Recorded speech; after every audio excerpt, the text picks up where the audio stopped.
एक गरीब माँ अपने छोटे बेटे के साथ एक छोटे से गांव में रहती थी।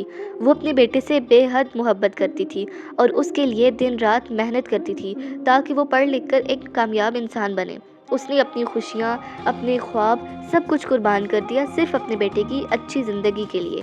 वक्त गुजरता गया और वही बेटा जवान हो गया, लेकिन जैसे जैसे वो बड़ा हुआ उसका रवैया अपनी माँ के साथ बदलने लगा।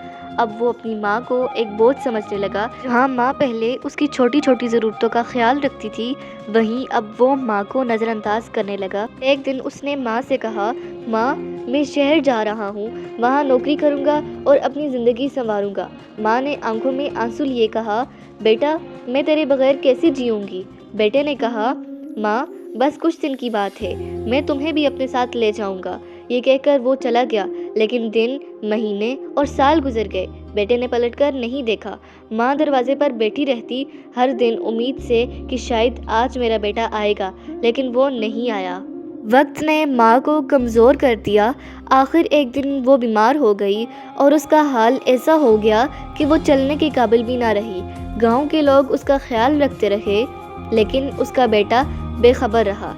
फिर एक दिन गांव वालों ने बेटे को खबर भेजी कि तुम्हारी माँ आखिरी सांसें ले रही है, आ जाओ। जब बेटा आया तो माँ की हालत देखकर चौंक गया। माँ नीम मुर्दा हालत में थी, उसकी आंखों में नमी थी और होंठ कांप रहे थे।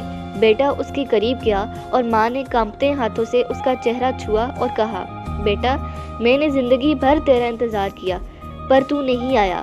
बस एक बार कहना कि तू मुझसे मोहब्बत करता है। बेटे की आंखों से आंसू बहने लगे। उसने माँ का हाथ पकड़ा, लेकिन उससे पहले कि वो कुछ बोलता, माँ की आंखें हमेशा के लिए बंद हो गईं। बेटा चीख चीख कर रोने लगा, मगर अब पछताने का कोई फ़ायदा नहीं था, क्योंकि वो माँ जो सारी ज़िंदगी उसकी राह देखती रही, अब हमेशा के लिए जा चुकी थी।